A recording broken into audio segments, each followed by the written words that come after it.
Winter of 1887.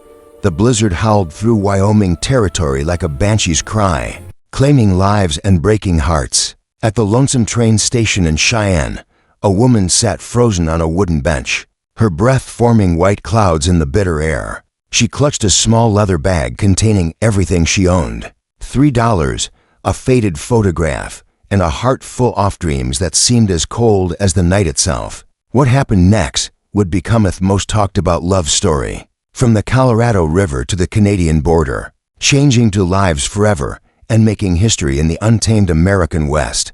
The wind cut through Cheyenne like a knife through butter that December night. Elizabeth Libby Montgomery pulled her thin shawl tighter around her shoulders, but it did little to keep out the cold. Her fingers had gone numb hours ago, and her lips were turning blue. The last train east had left 3 hours past, and the next wouldn't come until morning. If the storm didn't block the tracks, Libby had been a nurse back in Philadelphia working in the charity hospital, where she'd learned to tend wounds, deliver babies, and comfort the dying. But when the scandal broke, Wender Harrison tried to force himself on her, and she'd fought back, breaking his nose with a bedpan. Nobody would believe her word against his. The hospital dismissed her, and word spread through the medical community like wildfire. No respectable hospital would hire her, so she'd taken what little money she had and bought a train ticket west, hoping to find work in one of the mining towns where they were desperate for anyone with medical knowledge. But her money had run out in Cheyenne, and the boarding house had turned her away when she couldn't pay for another night. Now she sat on this hard bench, watching her breath fog in the air, wondering if she'd freeze to death before dawn. Her small leather medical bag sat beside her, the only thing of value she owned, containing her surgical tools, medicines, and the few certificates that proved her training. The sound of horse hooves on frozen ground made her look up. Through the swirling snow, she saw a figure approaching on horseback. The man was large, wearing a heavy coat and wide-brimmed hat pulled low against Thewand. As he drew closer, she could see his horse was a magnificent black stallion, and the man's clothes, though practical, were of fine quality. He dismounted and tied his horse to the hitching post, then walked toward the station. His boots were expensive leather, she noticed, and he moved with the confident stride of a man accustomed to having his way. When he pushed through the station door, a gust of wind and snow followed him inside. "Evening, miss," he said, touching the brim of his hat. His voice was deep and warm, with slight drawl of someone who'd spent time in Texas. "Mighty cold night to be sitting out here alone."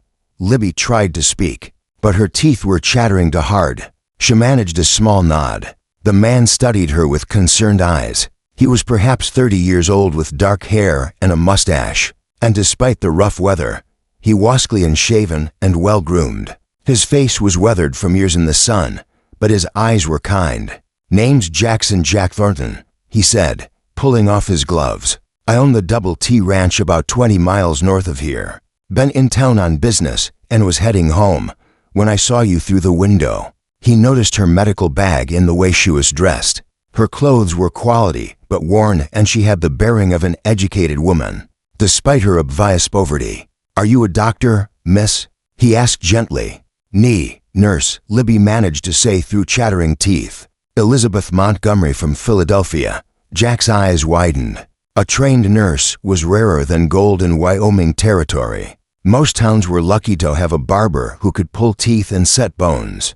"Miss Montgomery, you're going to freeze to death if you stay here much longer," he said, his voice filled with concern. "The storm's getting worse, and this station isn't heated. Please, let me take you somewhere warm." Libby looked at him with a mixture of hope and weariness. She'd learned not to trust men too easily, but she was desperate. And something about this Jack Thornton seemed different from the men she'd known back east. There was a gentleness in his manner despite his obvious strength. "I don't have money for a hotel," she admitted, her voice barely above a whisper. "That's not your concern right now," Jack said firmly. "Getting you warm and fed is what matters. We can sort out the rest later." He shrugged out of his heavy coat and wrapped it around her shoulders. The warmth of it, still carrying his body heat, made her gasp with relief. Thecoat smelled of leather, horses, and something else. Perhaps pine soap. "Can you walk?" he asked. Libby tried to stand, but her legs were too stiff from the cold.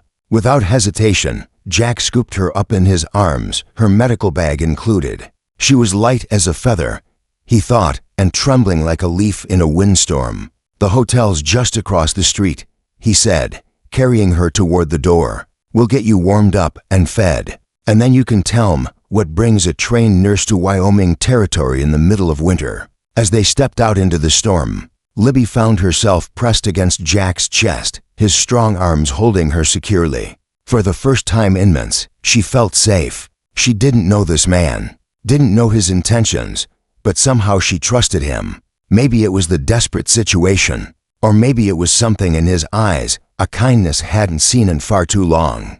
Before we roll back time, tell us where you're tuning in from and hit subscribe for more Wild West tales. The Cattleman's Hotel was Thefnest establishment in Cheyenne, and when Jack Thornton walked through the front door carrying a half-rosin woman, every head in the lobby turned. The desk clerk, a thin man named Perkins, hurried over with obvious concern. "Mr. Thornton, sir, what happened?" "Found this lady at the train station near frozen to death," Jack said, still holding Libby in his arms. "I need your best room and send up hot food, coffee, and plenty off blankets. Also, get Doc Williams if he's still in town." "Right away, sir," Perkins said, grabbing a key from Theboard. "Room 12, second floor. Shall I help carry her?" "I've got her," Jack replied, heading for the stairs. Libby was aware of the stairs and whispers as Jack carried her through the hotel. Butch was too cold and exhausted to care about her reputation. The warmth of the building was making her fingers and toes tingle painfully. As feeling returned to them, Jack carried her into a spacious room with a large bed, a fireplace, and fine furniture. He set her gently on a chair by the fire and immediately began building up the flames.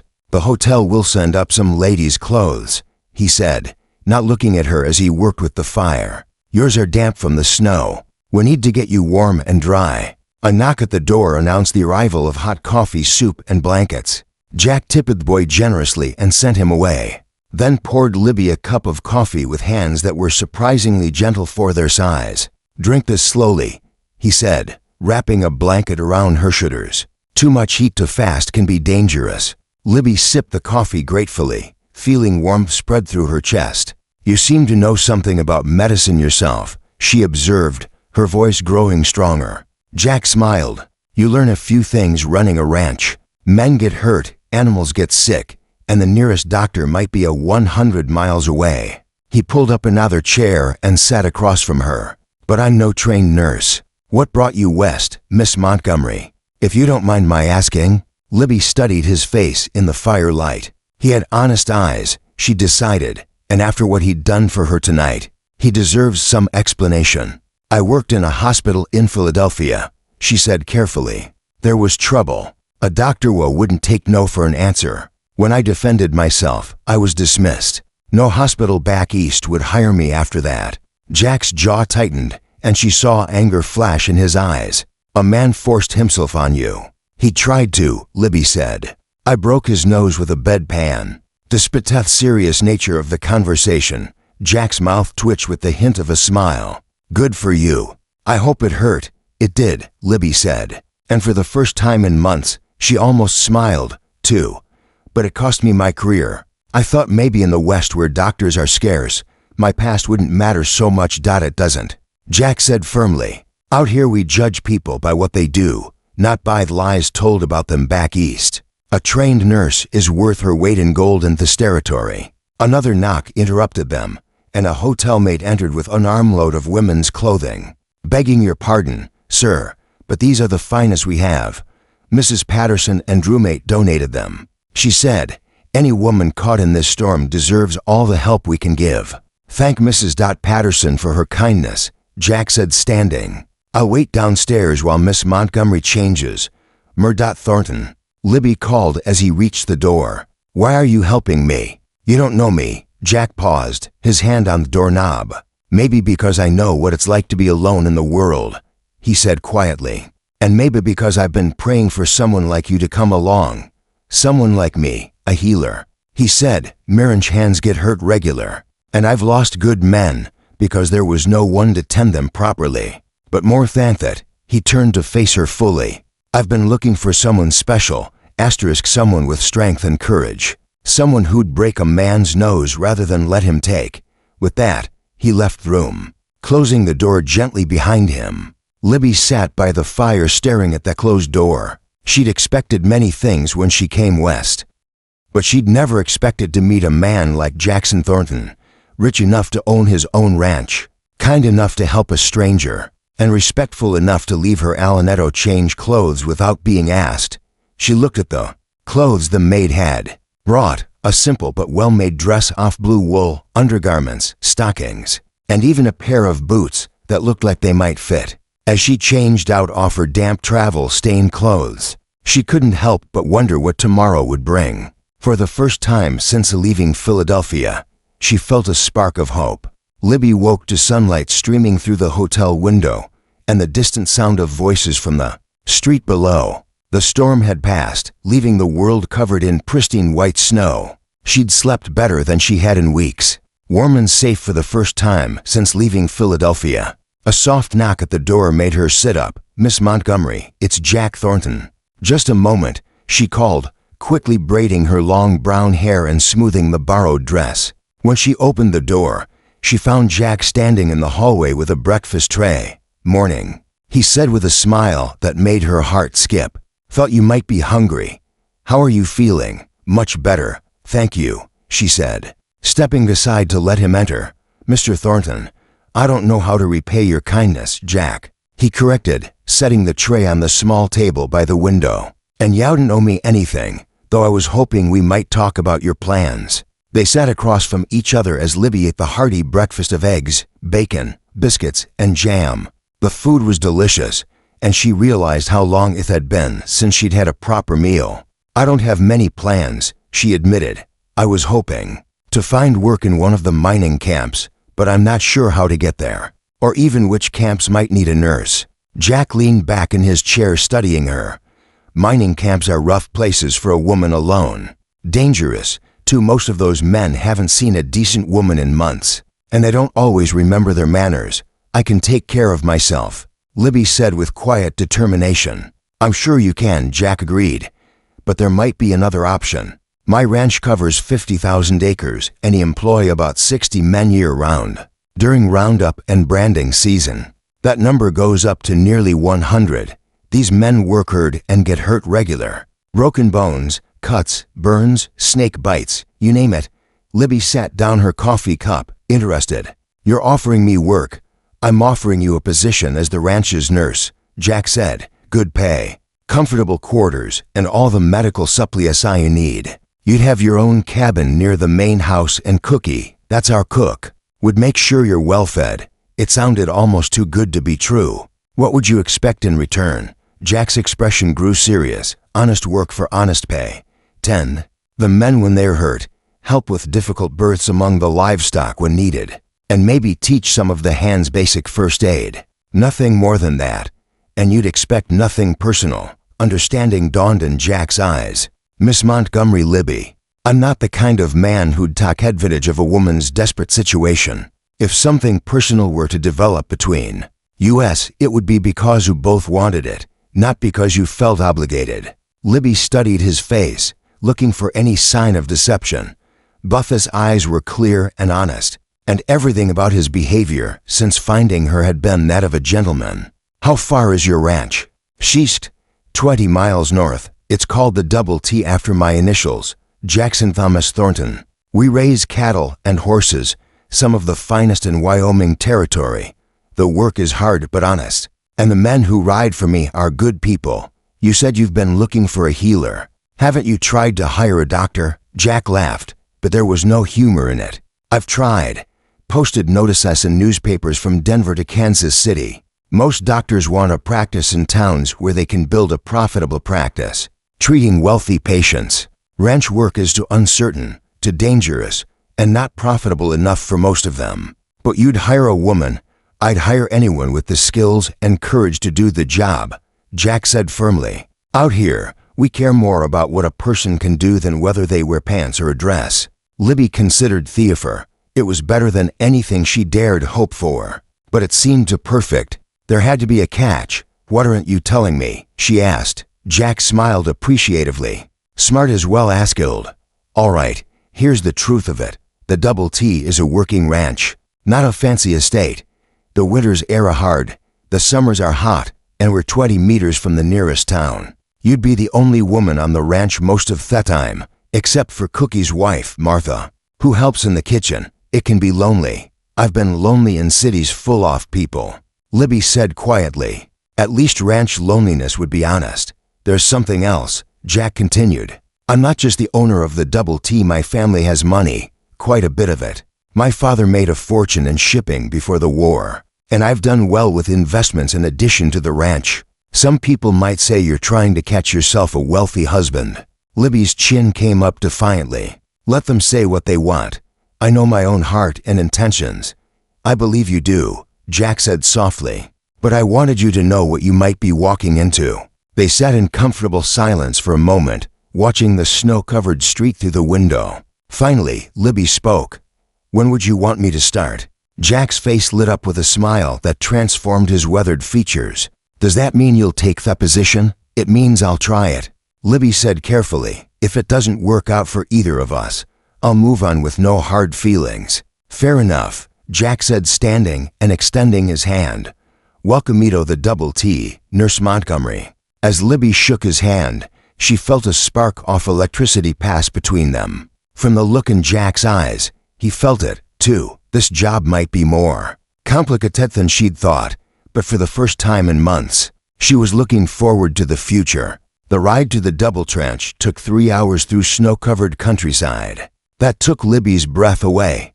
Jack had bought her a warm coat, riding boots, and other necessities in Cheyenne, refusing to take no for an answer when she protested the expense. Consider it an advance on your salary, he'd said with a grin that was becoming familiar. Now, as they rode side by side through the Wyoming wilderness, Libby felt a sense of freedom she'd never experienced.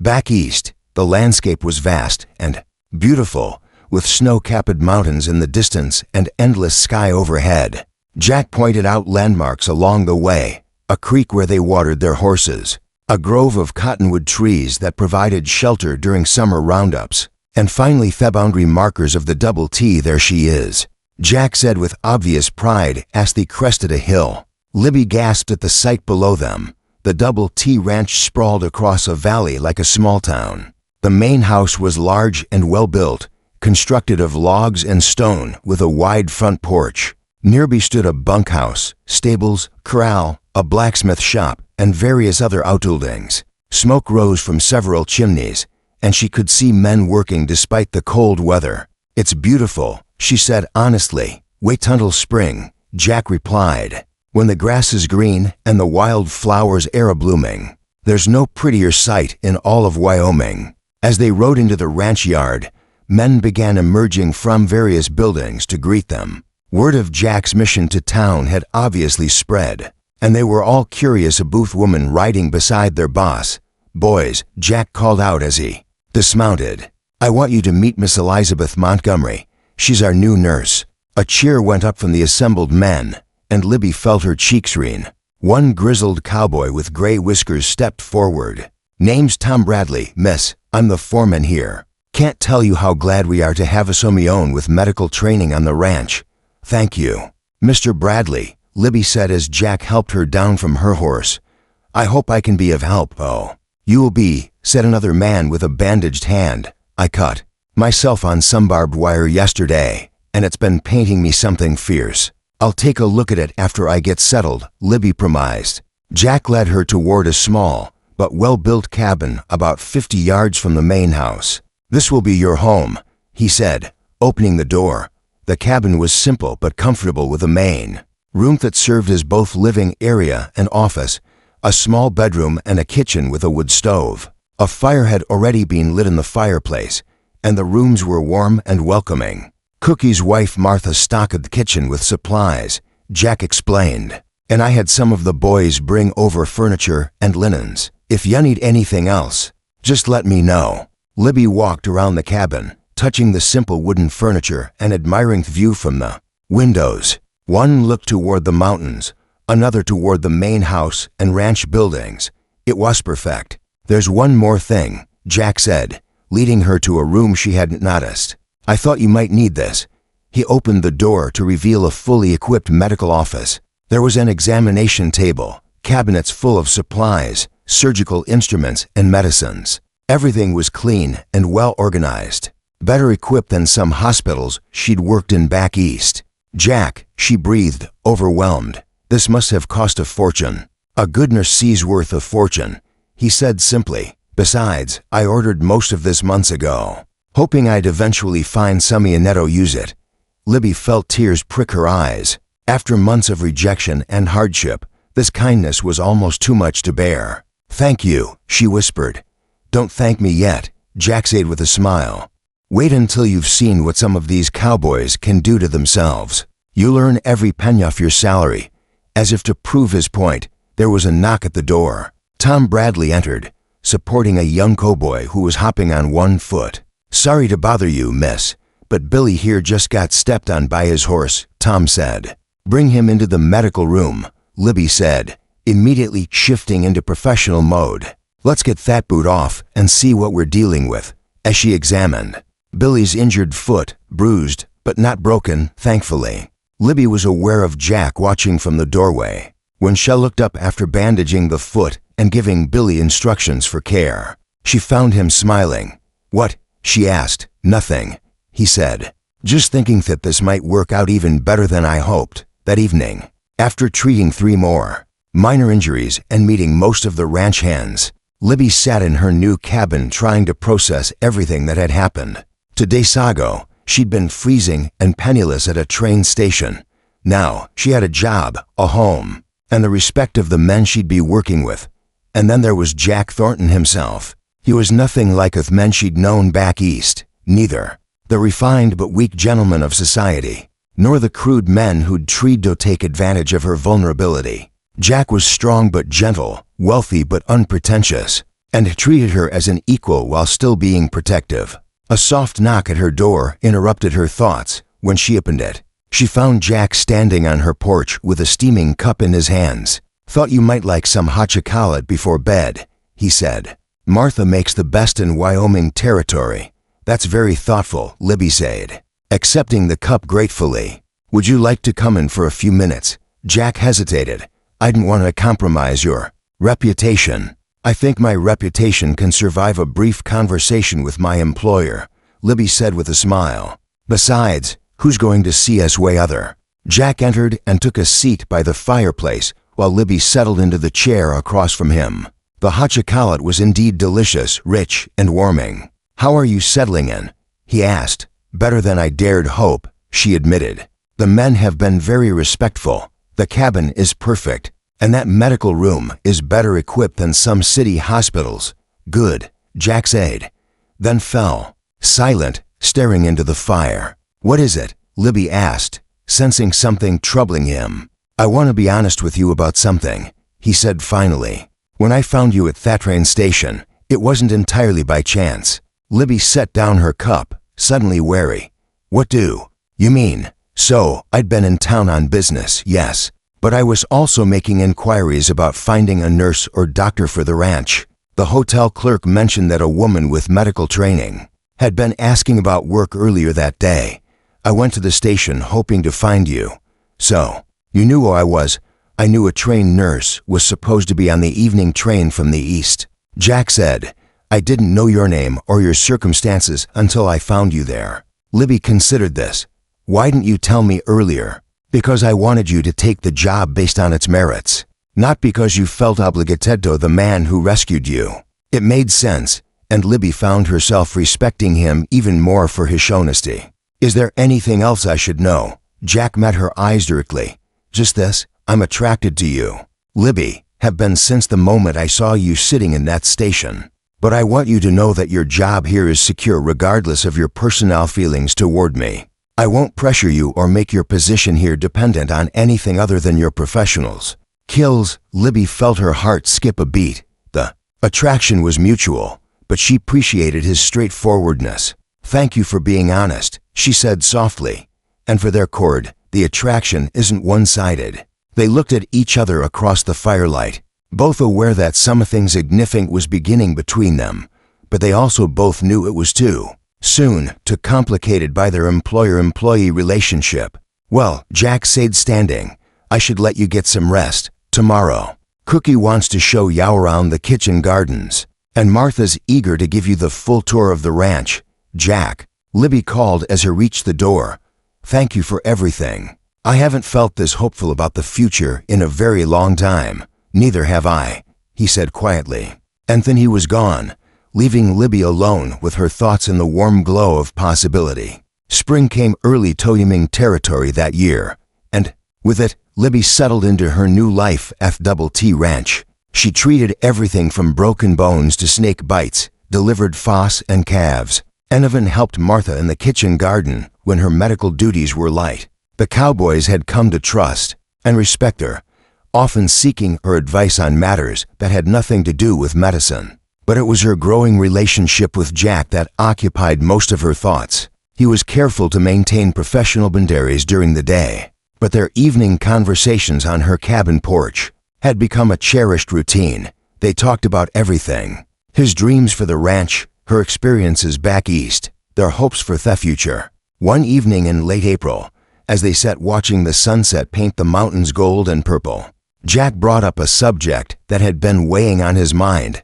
"Libby, there's something I need to tell you about my past," he said, his voice unusually serious. She sat down her coffee cup and gave him her full attention. "What is it?" "I was married before," Jack said quietly. "Her name was Rebecca. We were childhood sweathers back in Texas. Married when I was 22. Libby felt a stab of jealousy, followed immediately by guilt. Of course, a man like Jack would have been married before. "What happened to her?" she asked gently. "Fever took her 3 years ago," Jack said, pain evident in his voice. "We'd been trying to have children, but it never happened. When she died, I thought my chance at happiness died with her." "I'm sorry," Libby said, reaching over to squeeze his hand. "She must have been very special." "She was," Jack agreed, "but she was also nothing like you." Rebecca was gentle and delicate, content to stay home and tend her flowers. "You're strong, independent, willing to face challenges head-on. I love that about you." Libby's heart stopped. "Jack, I know it's too soon," he said quickly. "I know we work together, and that complicates things. But I can't pretend anymore that my feelings for you are just professional respect." "Mine aren't either," Libby admitted. "But you're right. It is complicated. What would the men think? What would people in town say?" "I don't care what they say," Jack said firmly. "But I care what you think, what you aren't." Before Libby could answer, Tom Bradley came running up to the cabin, his face pale with worry. "Boss, Miss Libby, there's been an accident. Lightning spooked the horses and Youngany got trampled. He's hurt bad." Libby was on her feet instantly, her personnel feelings pushed aside by professional duty. "Where is he?"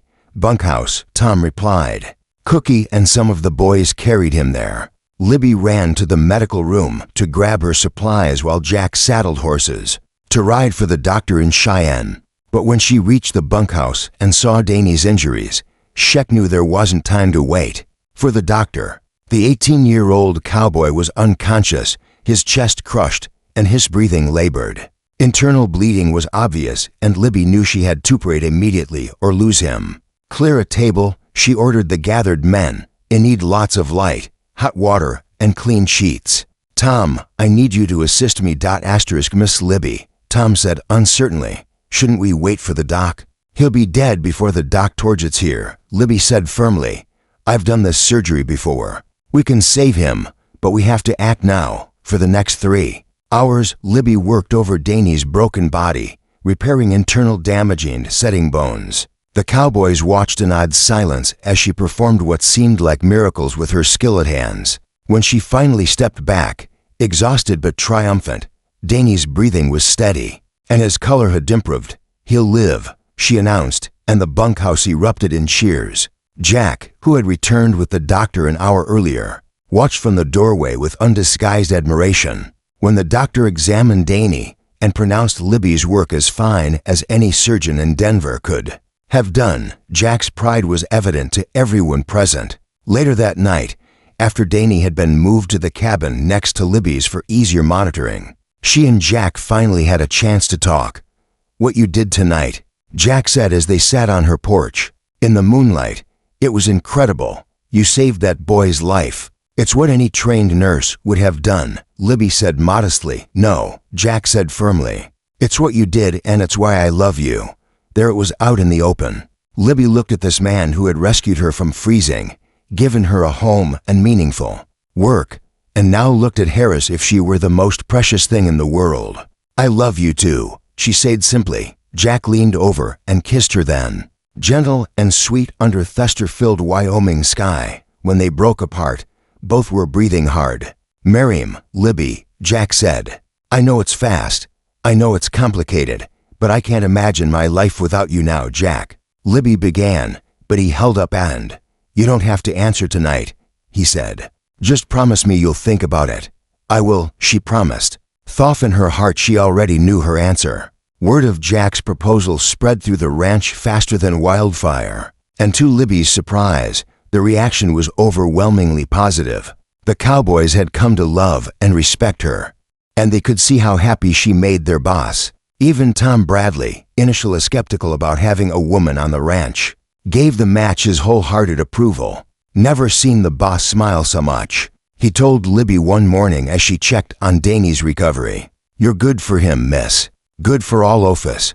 The wedding was planned for the first Saturday in June, and it became a social event of the season in that part of Wyoming territory. Cowboys from neighboring ranches, townspeople from Cheyenne, and even some of Jack's business associates from Denver came to witness the union of the millionaire rancher and his nurse. Libby wore a dress of ivory silk that Jack had ordered specially from San Francisco, and Martha had woven wild flowers from the prairie into her hair. She looked radiant as she walked down the McAshif Trail between the ranch buildings, with Tom Bradley proudly escorting her in place of the father she'd lost years earlier. Jack waited at the altar they'd constructed on the front porch of the main house, dressed in his finest black suit, but looking more nervous than Libby had ever seen him. When their eyes met, however, his nervousness disappeared, replaced by a smile of pure joy.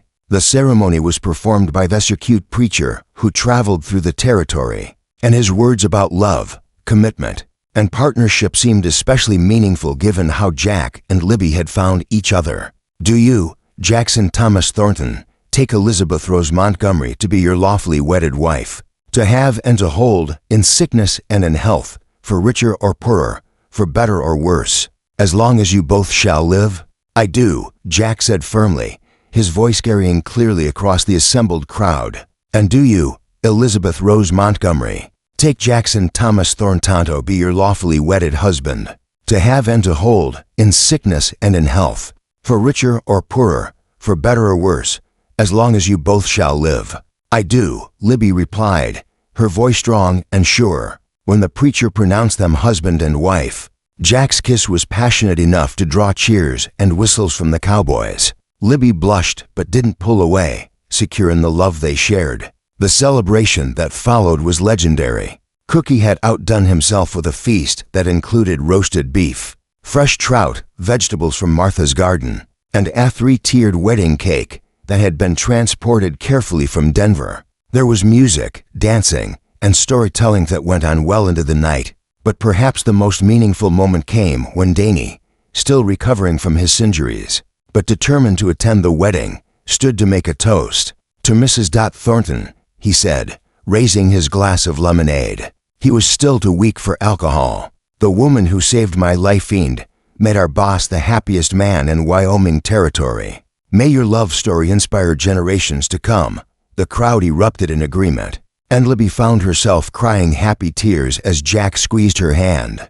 As the evening wound down and the guests began to depart, Jack and Libby found themselves alone on the porch of the main house, which would now be their home together. "Well, Mrs. Thornton," Jack said, taking her hands in his, "how does it feel to be a married woman?"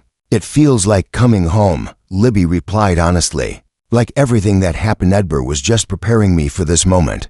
Jack pulled her close, and they danced slowly to the music drifting from the bunkhouse, where some of the Cowboys were still celebrating. "I have something for you," Jack said, reaching into his jacket pocket. He pulled out a small velvet box and opened it to reveal a beautiful gold locket.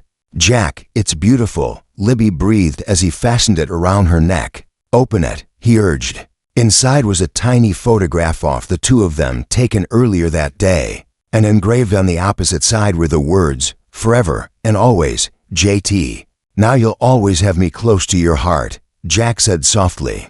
"I already do," Libby whispered and kissed him under the star-filled Wyoming sky. The first year of marriage brought both joys and challenges to Jack and Libby Thornton. Libby continued her work as ranch nurse, but now she also took on the role of ranch wife, helping Jack with the business side of the operation and entertaining the important visitors who came to buy cattle and horses. She proved to be a natural at both roles. Her medical skills became legendary throughout the territory. She successfully treated a cholera outbreak in nearby Silver Creek, delivered twins during a blizzard, and even removed a bullet from a wounded sheriff who'd been chasing rustlers. But it was her partnership with Jack that truly made their marriage special. She had a keen mind for business and often suggested improvements to ranch operations that saved money and increased efficiency. Jack valued her opinions and never made important decisions without consulting her first.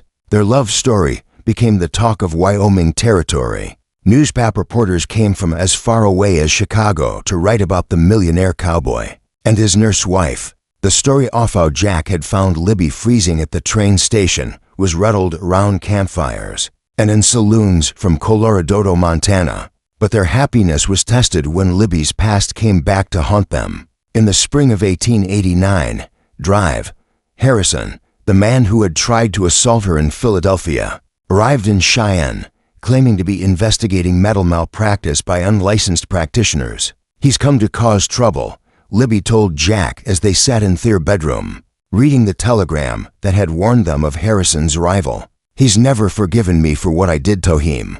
"Let him come," Jack said grimly. "He'll find that things are different other." Harrison arrived at the ranch 3 days later, accompanied by a territorial marshal and carrying official papers questioning Libby's right to practice medicine without a license. He was a thin, pale man with calculating eyes and a permanent sneer that made Libby's skin crawl. "Mrs. Thornton," he said with mock politeness, "or should I say, Miss Montgomery, I'm here to investigate reports of illegal medical practice." "My wife is a trained nurse," Jack said, stepping protectively in front of Libby.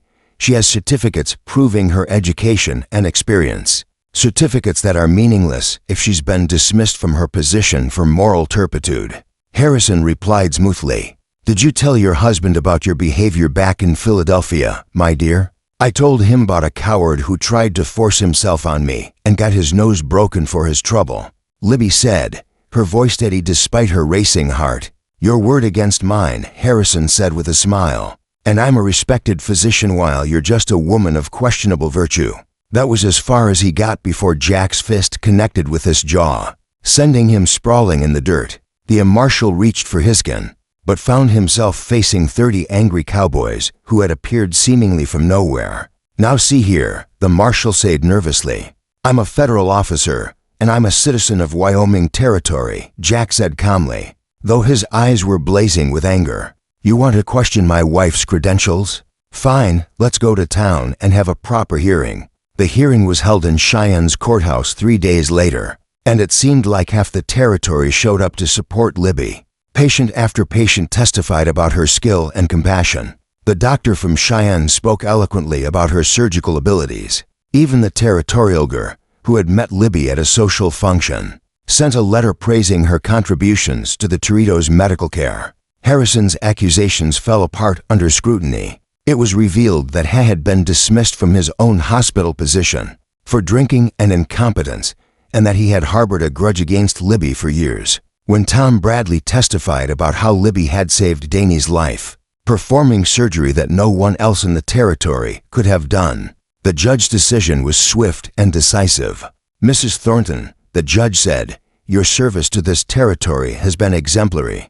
Your nursing certificate is hereby officially recognized by the territorial government, and you are authorized to practice medicine throughout Wyoming territory. As for you, Dr. Harrison, I suggest you leave our territory immediately before these good people decide to show you the same hospitality you've shown their beloved nurse.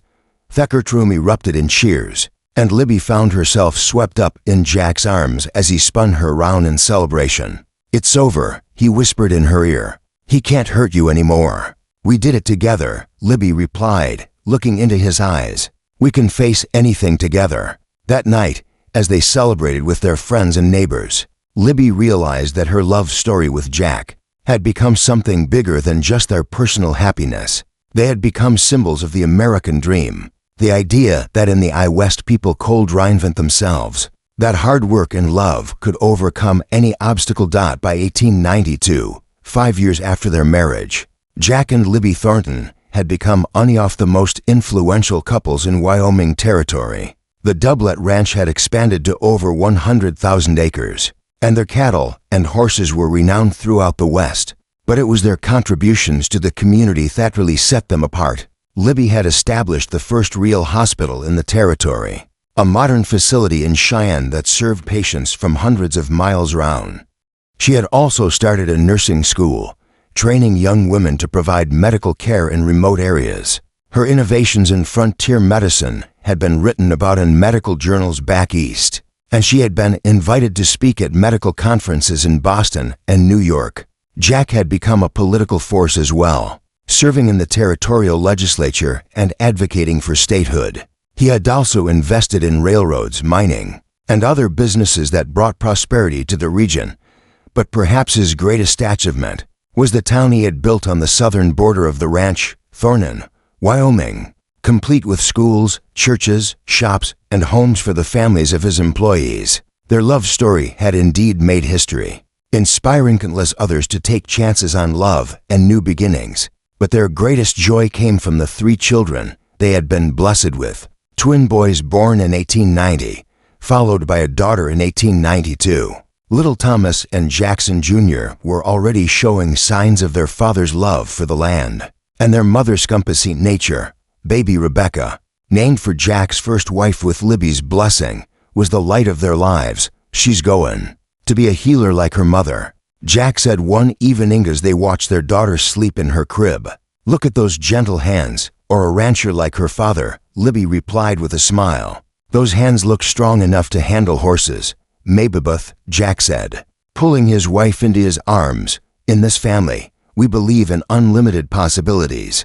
As they stood together, watching their children sleep, Libby reflected on the journey that had brought them to this moment. From that freezing night at the train station to this warm, love-filled home, it had been an adventure beyond her wildest dreams. "Do you ever regret it?" Jack asked, as if reading her thoughts.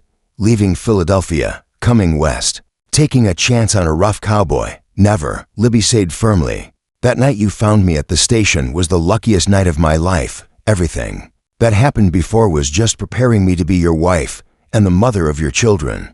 "I love you, Libby Thornton," Jack said, kissing her forehead, "more than I ever thought possible." "And I love you, Jackson Thornton," she replied, forever and always. Outside their window, the Wyoming wind whispered through the cottonwood trees, carrying with it the sounds of the ranch settling down for the night. In the distance, a cowboy played a soft tune on his harmonica, and the cattle loaded peacefully in the fields.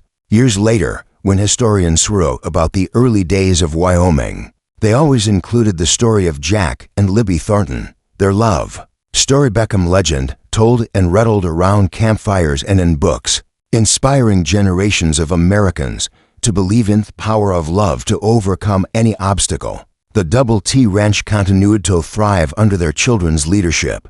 Thomas became a respected cattleman and served as Wyoming's first state senator.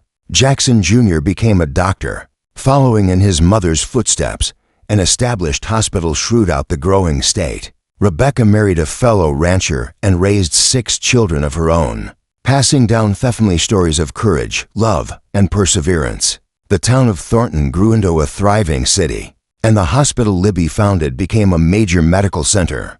Her nursing school graduated hundreds of women who carried her legacy of compassionate care throughout the American West.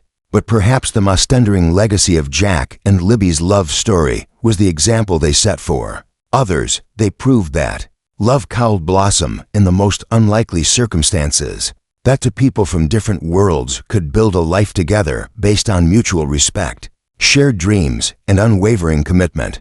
In the museum in Cheyenne, visitors can still see Libby's medical bag, the one she carried that cold night in 1887 when she sat freezing at the train station. Next to it is Jack's wedding ring and a copy of their marriage certificate. But the real monument to their love isn't in any museum.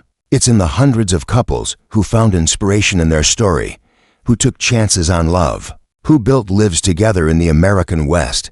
The plaque in the museum reads, "Jack and Elizabeth Thornton, proof that love can conquer all, and that the greatest adventures begin with a single act of kindness." And in the graveyard on the hill overlooking the Double T Ranch, two headstones stand side by side under the big Wyoming sky. Jack died in 1923 at age 86, and Libby followed him just 3 months. Later, unable to bear life without her beloved husband, they are buried together as they lived hand in hand, heart to heart. Their love story complete, but their legend eternal. The inscription on their shared headstone chosen by their children reads, "Simply forever," and always a love that made history. Even today, more than a century later, visitors come to Wyoming to see where the famous love story began. They visit the site of the old train station in Cheyenne, tour the Doublet Ranch, now a museum, and walk through the town of Thornton. And they leave inspired by the history of a millionaire cowboy who found a freezing nurse at a train station and discovered that sometimes the greatest treasures are found in the most unexpected places. The legend of Jack and Libby Thornton lives on a testament to the power of love, the promise of the American West, and the truth that every great love story begins with someone caring enough to reach out to a stranger in need. Their love story truly did make history, proving that in the land of endless possibilities, love is the greatest adventure of all. Now that you've watched the full story, we'd really appreciate it if you could rate it out of 10 in the comments. Your thoughts help us improve and ensure we're bringing you the kind of storytelling you truly enjoy.